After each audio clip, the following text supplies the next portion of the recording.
నమస్తే, welcome to local news. Detail చూస్తే కడప జిల్లా చక్రాయపేట మండలంలో మంత్రి బీసీ జనార్దన్ రెడ్డి పర్యటించారు. వేంపల్లి చేరుకున్న మంత్రికి హనుమాన్ సర్కిల్ వద్ద భారీ సంఖ్యలో టీడీపీ నాయకులు కార్యకర్తలు స్వాగతం పలికారు. వేంపల్లి 4 రోడ్ల కూడలి వద్ద స్థానికులు టీడీపీ నాయకులు మంత్రి జనార్దన్ రెడ్డికి సమస్యలు వివరించారు. వేంపల్లి సంబంధ సమస్యలపై వినతి పత్రాలు అందజేశారు.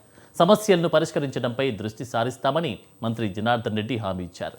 చక్రాయపేట మండలంలోని ప్రసిద్ధ పుణ్యక్షేత్రం గండి వీరాంజనేయ స్వామి ఆలయంలో మంత్రి పూజలు నిర్వహించారు.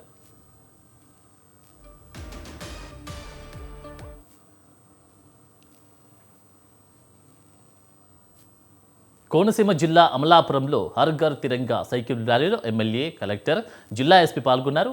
అమలాపురం మున్సిపల్ కమిషనర్ నిర్మల్ కుమార్ ఆధ్వర్యంలో ఈ ర్యాలీ జరిగింది. ప్రజలు ఇళ్లపై జాతీయ జెండా ఎగరేసి జాతీయతను చాటాలని ఎమ్మెల్యే ఆనందరావు సూచించారు.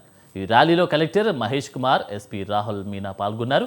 కలెక్టరేట్ నుండి అమలాపురం క్లాక్ సెంటర్ వరకు సైకిల్ ర్యాలీ జరిగింది. ప్రజలతో హర్ ఘర్ తిరంగా ప్రతిజ్ఞ చేయించారు. ఎమ్మెల్యే, కలెక్టర్ ఆదేశాలతో హర్ ఘర్ తిరంగా ర్యాలీ చేసినట్లు ఎస్పీ రాహుల్ మీనా చెప్పారు. మున్సిపల్ ఆఫీస్ వద్ద ఎమ్మెల్యే, కమిషనర్ మొక్కలు నాటారు. మన రాష్ట్రాన్ని స్వచ్ఛాంధ్ర మరియు స్వర్ణాంధ్రగా తీర్చిదిద్దాలని లక్ష్యాన్ని నిర్దేశించుకున్నాను. అలాగే వికసిత్ భారత్ స్వర్ణాంధ్ర 2047 లక్ష్యాల సాధనకు నా వంతు కృషి చేస్తానని ప్రమాణం చేస్తున్నాను.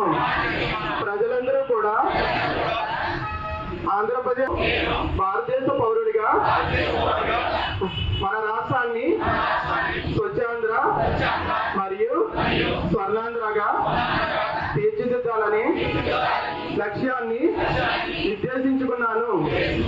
అలాగే వికసిత్ భారత్ స్వర్ణాంధ్ర 2047 లక్ష్యాల సాధనకు నా వంతు కృషి చేస్తానని ప్రమాణం చేస్తున్నాను.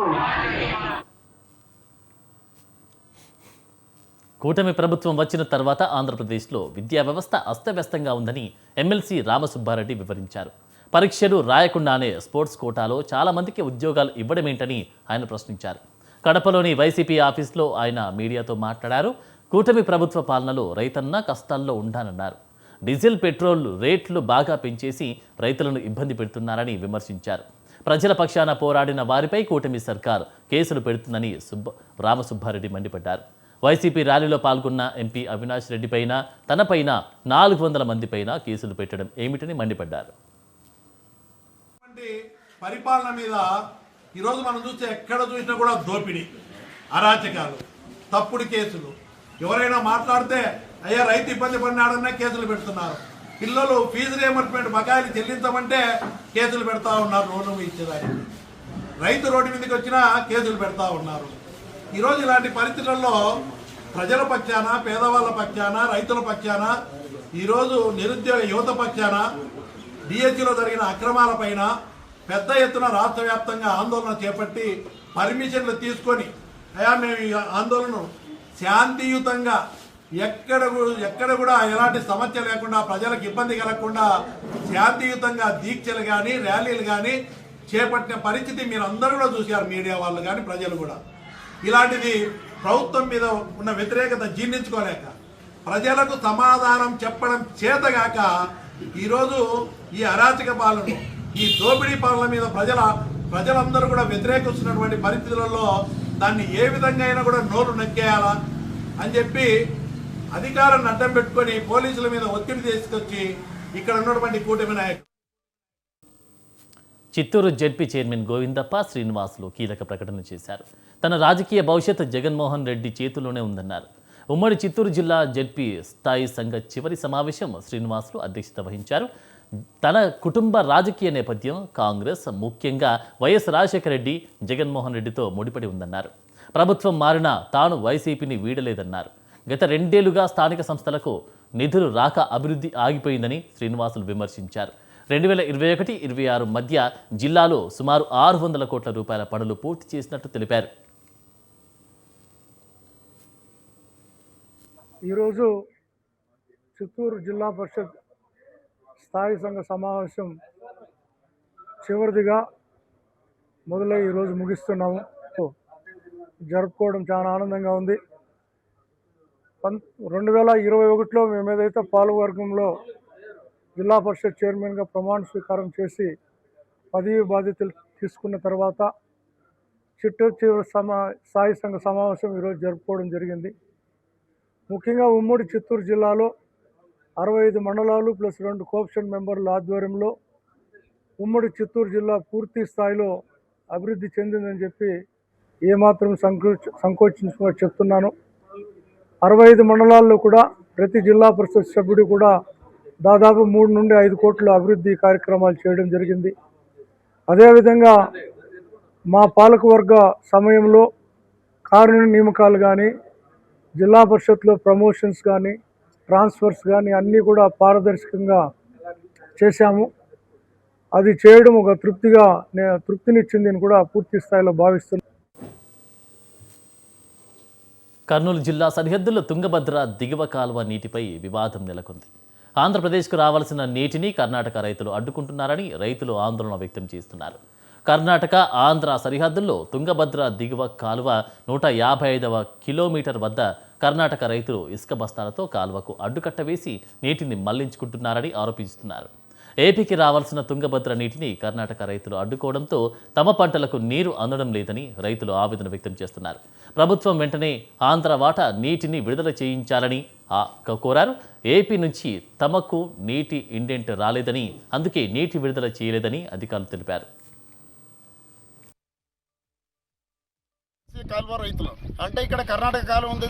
కింద ఇక్కడ నుంచి కిందట 155 కిలోమీటర్లు ఉన్నాం. ఇక్కడ నుంచి కింద ఆంధ్ర కానీ వస్తుంది. అంటే ఇప్పుడు మేము ఎప్పుడైనా కానీ అంటే 1953లో కాలువకి నీళ్ళు వచ్చాక స్టార్ట్ అయింది.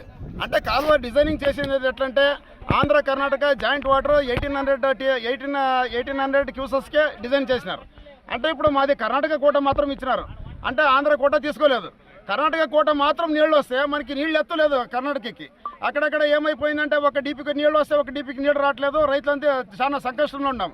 అందుకోసం మేము రిక్వెస్ట్ చేస్తున్నామంటే ఎప్పుడే కానీ డిజైన్ చేసిన మాదిరిగా కాలువ డిజైన్ మాదిరిగా దయచేసి మీరు ఆంధ్ర వాళ్ళని ఏమో రిక్వెస్ట్ చేస్తున్నాము. యాడో కావేరి మాదిరిగా తమిళనాడు కర్ణాటక గొడవ చేసినట్లు చేసుకునేది వద్దు. మేము ఎప్పుడూ ఆంధ్ర కర్ణాటక అన్నదమ్ముల మాదిరిగా ఉన్నాము. అన్నదమ్ముల మాదిరిగా ఉండాలంటే మీరు కానీ దయచేసి కోట తీసుకోండి. ఎందుకు మీ నీళ్ళు పోయినసారి ఎల్ఎల్సి తుంగభద్ర డ్యామ్ గేట్ కొట్టుకోపోయినందువల్ల ఒక వంతు వాటా నీళ్ళు ఇవ్వలేకపోయినారు. మరి ఈసారి కూడా ఎలినో ప్రభావంతో వర్షాలు లేదని చాలా ఇబ్బందికరంగా మారిందని ప్రభుత్వము తాగునీళ్ళ కోసమని పెట్టడం జరిగింది. ఇప్పుడు మన పక్కన కర్ణాటక రైతులు పండిస్తున్నారు. వాళ్ళు నీళ్లు ఇండెంట్ ఇచ్చినారు. మన ఆంధ్రప్రదేశ్ కూడా ఇండెంట్ ఇచ్చి పక్కనే మేము ఉన్నాం కాబట్టి జాయింట్ కాలువ మనకు సపరేట్ ఇస్తే వాళ్ళు కర్ణాటక వాళ్ళు మళ్ళీ వాడుకుంటారు. మాకు ఇప్పుడు ఇచ్చే నీళ్ళు కూడా మీకు రావు. ఇప్పుడే దయచేసి మన ఆంధ్రప్రదేశ్ గవర్నమెంట్ స్పందించి మాకు రావాల్సిన వాట వస్తే దాంతోపాటు మేము రైతులు బాగుపడతామని. లాస్ట్ ఇయర్ పంట లేదు, ఈ ఇయర్ కూడా పంట లేదంటే మేము వలసలు పోయి చాలా ఇబ్బంది పడే పరిస్థితి ఉంది. మా దగ్గర కూడా రైతులు వచ్చి చాలా రకాలుగా చెప్పుకుంటున్నారు. అదే విషయం నిన్న కలెక్టర్ మేడంకు, ఎస్డిఓ సార్కు, నిమ్మల రామన్నాయుడు మినిస్టర్ సార్ కూడా కలిసి మేము కష్టాలన్నీ విన్నవించుకోవడం జరిగింది. నీళ్ళు రాలేదని చెప్పి ఈ సంవత్సరం రైతులు చాలా ఇబ్బందికరంగా ఉన్నారు.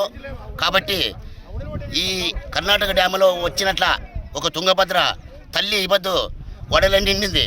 కాబట్టి ఈరోజు రైతులకి సంతోషమైంది. ఈరోజు మీటింగ్ అయింది మొన్న ఎక్కడ టీబీ డ్యామ్ దగ్గర. ఆంధ్ర కోట, తెలంగాణ కోట, ప్రతి ఒక్కటి మన కర్ణాటక కోట 3 కలిసి అక్కడ చీఫ్ మినిస్టర్గా వచ్చినట్లు చంద్రబాబు నాయుడు, ఒక తెలంగాణ ఒక చీఫ్ మినిస్టర్ అయినట్ల రేవంత్ రెడ్డి గారు, మా కర్ణాటక చీఫ్ మినిస్టర్గా అయిన డికే సోమ సార్ గారు, ఇదే రోజు మొట్టమొదటిగా మా నాగేంద్ర అన్న గారు మినిస్టర్ అయ్యి మొన్న ఐసీసీ నీరవరి సమిత పెట్టి తన సమానంగా పోవాలని చెప్పి ఈరోజు రైతులందరూ వచ్చినారు. కాబట్టి ఈరోజు ఆంధ్ర అన్నదమ్ములు కానీ. ఇక పల్నాడు జిల్లా నుంచి దేశ స్వాతంత్ర ఉద్యమంలో అనేక మంది ప్రముఖులు పాల్గొన్నారని కలెక్టర్ కృతికా శుక్ల తెలిపారు. వారిని స్ఫూర్తిగా తీసుకొని విద్యార్థులు చదువులో, నడవడికలో క్రమశిక్షణతో ముందుకు సాగాలని పిలుపునిచ్చారు. సత్తెనపల్లి రామకృష్ణాపురంలో ఉన్న కేంద్రీయ విశ్వవిద్యాలయాన్ని కలెక్టర్ కృతికా శుక్ల సందర్శించారు. కేంద్రీయ విద్యాలయంలో 400 మంది విద్యార్థులతో మొక్కలు నాటే కార్యక్రమంలో కలెక్టర్ పాల్గొన్నారు. ప్రతి విద్యార్థి ఒక మొక్కను దత్తత తీసుకోవాలని కృతికా శుక్లా సూచించారు. ప్రతి ఆగస్టు 15న విద్యార్థులు తమ ఇళ్లపై జాతీయ జెండా ఎగిరేయాలన్నారు. చేస్తున్నాము. దాని భాగంగా డిస్ట్రిక్ట్ లెవెల్ ఫంక్షన్ ఈరోజు కేవీ సత్తెనపల్లిలో పెట్టడం జరిగింది. 450 చెట్లు నాటడం జరుగుతుంది. సో ముఖ్యంగా ప్రతి ఇండిపెండెన్స్ డే ఆ ఒక్క రోజే మాత్రమే కాకుండా వారం మొత్తం మన ప్యాట్రియాటిక్ స్పిరిట్ని ఫర్వర్ని చివరి లెవెల్ వరకు ముఖ్యంగా పిల్లల వరకు తీసుకువెళ్ళడానికి హర్ ఘర్ తిరంగా ప్రోగ్రాం పెట్టడం జరిగింది. దీంట్లో ఫస్ట్ ప్రతి ఒక్క ఇల్లు మీద ఆ తిరంగా వాయిస్ అయ్యేటట్టుగా చూసుకోవాలి. అది మనకి గర్వకారణం, ఎందుకంటే ఆయన ఆంధ్రప్రదేశ్ నుంచి ఉన్నారు, ఫ్రీడమ్ ఫైటర్.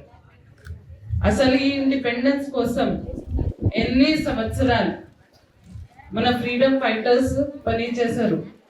మహాత్మా గాంధీ గారు, సుభాష్ చంద్రబోస్ గారు, రెబల్స్ భగత్ సింగ్ గారు, మన రాష్ట్రంలోనే ఎంతో మంది వ్యాప్తంగా చేస్తున్నాం. ఏలూరు జిల్లా వేరేలుపారులో 80వ స్వాతంత్ర దినోత్సవ ముందస్తు వేడుకల్లో భాగంగా భారీ తిరంగా ర్యాలీ నిర్వహించారు. హైస్కూల్ విద్యార్థులు, ఉపాధ్యాయులు జాతీయ జెండాలతో హైస్కూల్ నుండి అంబేద్కర్ సెంటర్ వరకు ర్యాలీ చేపట్టారు. తహసీల్దార్ కార్యాలయం వద్ద జాతీయ జెండాను ఆవిష్కరించారు. ఈ కార్యక్రమంలో తహసీల్దార్ సురేందర్ శ్రీనివాస్, ఎంపీడీఓ శ్రీహరి, ఎస్ఐ నవీన్ కుమార్, ప్రజాప్రతినిధులు పాల్గొన్నారు. ఇళ్లపై జాతీయ జెండా ఎగరవేసి దేశభక్తిని చాటుకోవాలని వారు పిలుపునిచ్చారు. దేశ 80వ స్వాతంత్ర దినోత్సవాల్లో భాగంగా అనంతపురం ఆర్ట్స్ కాలేజీ నుంచి సప్తగిరి సర్కిల్ వరకు హర్ ఘర్ తిరంగా ర్యాలీ నిర్వహించారు. ఈ ర్యాలీలో డిఆర్ఓ మాలోలా ముఖ్య అతిథిగా పాల్గొన్నారు. విద్యార్థులు, అధికారులు భారీ సంఖ్యలో పాల్గొన్న ర్యాలీని డిఆర్ఓ మాలోలా జెండా ఊపి ప్రారంభించారు. ఈ సందర్భంగా ఆర్ట్స్ కాలేజీలో ఆయన మొక్కలు నాటారు. జాతీయ జెండాలు చేత పట్టుకొని వందే మాతరం అంటూ విద్యార్థులు తమ దేశభక్తిని చాటుకున్నారు. చిచ్చరపిడుగు లాంటి చిన్నోడు రూబిక్ క్యూబ్స్తో అద్భుతాలు చేస్తున్నాడు. తక్కువ సమయంలో రూబిక్ క్యూబ్స్తో అద్భుత చిత్రాలు రూపొందిస్తూ ఉన్నాడు. రాష్ట్రపతి ద్రౌపది ముర్ము, ప్రధాని మోదీ ఫోటోలతో రూబిక్ క్యూబ్స్తో పోర్ట్రేట్ చేసినటువంటి ప్రశంసలు పొందారు. నెల్లూరు జిల్లా బ్యాంక్ కాలనీకి చెందిన 11 ఏళ్ల అనుముల నోమేష్ ఈ అద్భుతాలు చేస్తున్నాడు. చదువుల్లో పోటీ పడుతూనే నోమేష్ తన టాలెంట్ను ప్రదర్శిస్తూ ఉన్నారు. నోమేష్ తాజాగా స్వాతంత్ర దినోత్సవం సందర్భంగా ఎర్రకోటను, ఎగిరే జాతీయ జెండా, స్వాతంత్ర యోధులు, జవాన్ల చిత్రాలు రూబిక్ క్యూబ్స్పై అమర్చాడు. వాటిని సమరయోధులు, జవాన్లకు అంకితమిచ్చాడు.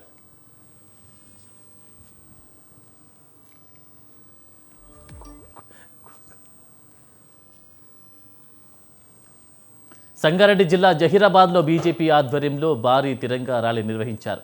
పట్టణంలోని లైఫ్ స్టైల్ కాంప్లెక్స్ వద్ద ర్యాలీని మాజీ ఎంపీ బీబీ పాటిల్ జాతీయ జెండా ఊపి ర్యాలీ ప్రారంభించారు.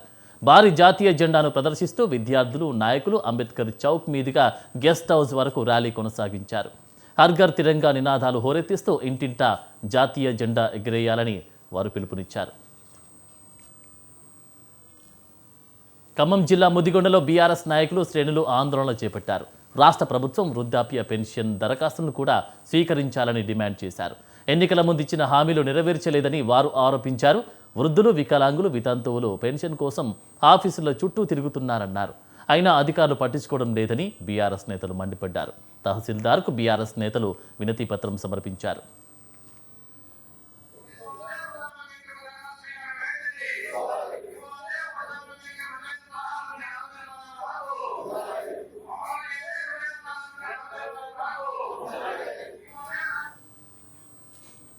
సంగారెడ్డి జిల్లా జహీరాబాద్లో బార్ అసోసియేషన్ ఆధ్వర్యంలో న్యాయవాదులు ఆందోళన చేపట్టారు.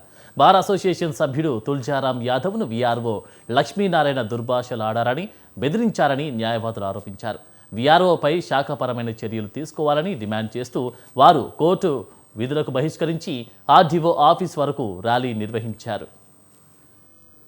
అనవసరంగా ఆయనకు immediate Hyderabad bar association member Tuljaram Yadav last శుక్రవారం స్థానిక ఎగ్జిక్యూటివ్ మేజిస్ట్రేట్ గారి దగ్గరికి వెళ్తే అక్కడ ఉన్న వీఆర్ఓ లక్ష్మీనారాయణ గారు దుర్భాషలాడి అనవసరంగా ఆయనకు హ్యూమిలియేట్ చేసి చంపుతాన్ని బెదిరించి నానా రకాలుగా దుర్భాషలాడినాడు.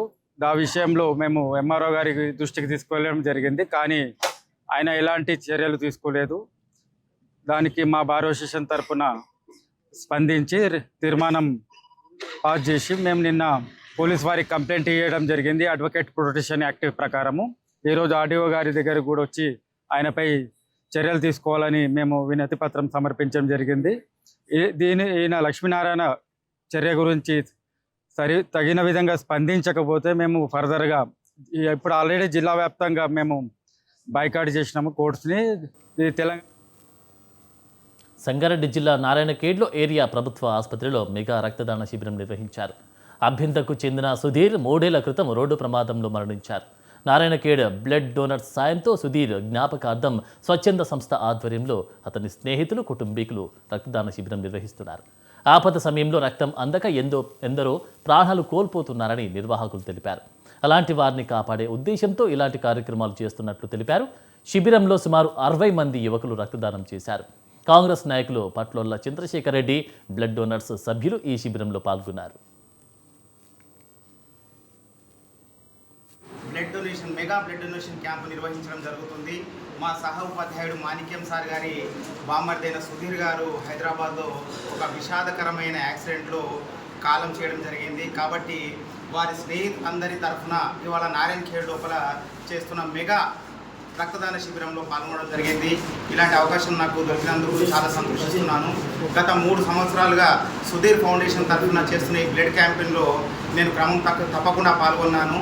అంతకుముందు నుంచే నారాయణఖేడ్ బ్లడ్ గ్రూప్ ముజ్జు గారు, రాజు గారి ఈ నారాయణఖేడ్ బ్లడ్ డోనర్స్ దాని లోపల కూడా 1-2 సార్లు బ్లడ్ ఇవ్వడం జరిగింది. మొత్తానికి ఇది 8వసారి. భారతదేశం లాంటి దేశాల లోపల విపరీతమైన యాక్సిడెంట్లు, తలసీమియా పేషెంట్లు, అదేవిధంగా క్యాన్సర్ పేషెంట్లతో మంది పెరుగుతున్నారు. బ్లడ్ అవసరం ఉన్న వాళ్ళ సంఖ్య పెరుగుతుంది, కానీ బ్లడ్ ఇవ్వడానికి మంది ముందుకు రాక చాలామంది ప్రాణాలని వదిలిపెట్టడం జరుగుతుంది. సుధీర్ ఫౌండేషన్ తరఫున blood donation mega blood donation camp నిర్వహించడం జరుగుతుంది.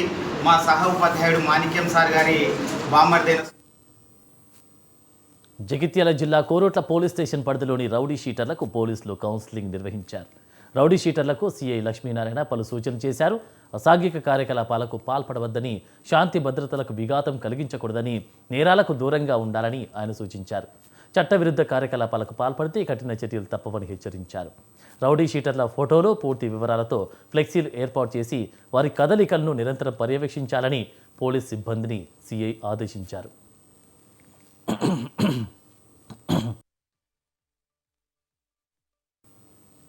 భద్రాద్రి జిల్లాలో వరుసగా చైన్ స్నాచింగ్లు, బైక్లు దొంగిలించి 8 మందిని పోలీసులు అరెస్టు చేశారు. వారిలో ఒకరు అంతర్రాష్ట్ర నిరస్తుడిగా జిల్లా పోలీసులు గుర్తించారు. నిందితుల నుంచి సుమారు 150 గ్రాముల బరువున్న 6 బంగారు గొలుసులు, 3 బైక్లు, 6 సెల్ ఫోన్లను స్వాధీనం చేసుకున్నారు. వాటి విలువ సుమారు 26 లక్షల రూపాయలు ఉంటుందని జిల్లా ఎస్పీ రోహిత్ రాజు తెలిపారు. నిందితులు ప్రధానంగా మహిళలను లక్ష్యంగా చేసుకుని చైన్ స్నాచింగ్లు చేస్తున్నట్లు గుర్తించామన్నారు. ఈ కేసులో మరొకరు పరారైనట్లు ప్రత్యేక బృందాలతో గాలిస్తున్నట్లు ఎస్పీ తెలిపారు. ఇసుకను అక్రమంగా తరలిస్తున్న వారి ఆట కట్టించారు మంచిర్యాల జిల్లా చెన్నూరు పోలీసులు.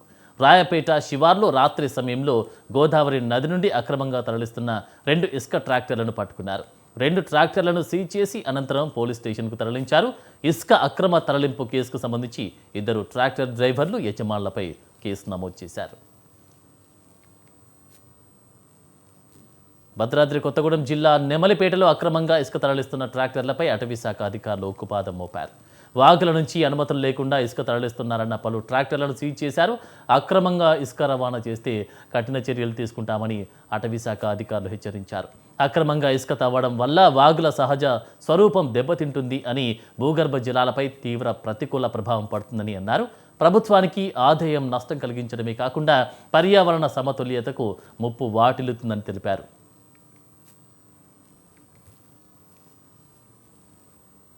రాజన్న సిరిసిల్ల జిల్లా పెద్దూరులో కారు అదుపు తప్పి పెట్రోల్ పంపింగ్ స్టేషన్ ధ్వంసం చేసింది. పెద్దూరు విద్యుత్ సబ్ స్టేషన్ సమీపంలో ఉన్న హెచ్పీ పెట్రోల్ బంకులో ప్రమాదం జరిగింది.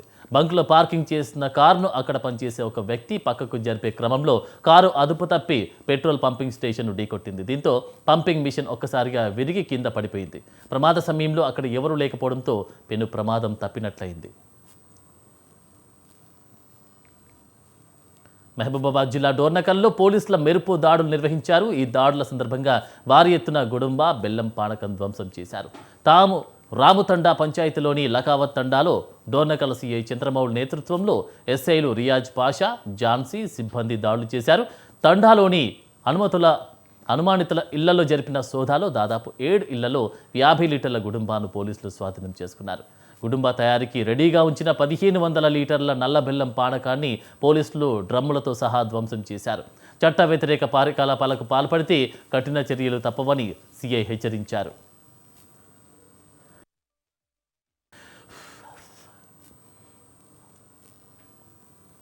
విజయవాడలోని ఇంద్రకీలాద్రిపై శ్రావణ మాసం మొదటి శుక్రవారం భక్తుల రద్దీ ఎక్కువగా ఉంది.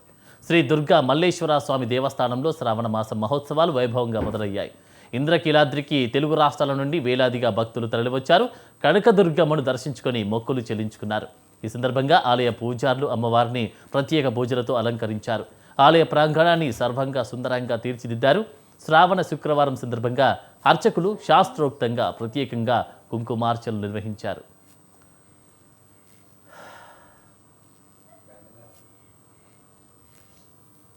ఇవి ఇవాల్టి లోకల్ న్యూస్. కీప్ వాచింగ్ స్వతంత్ర.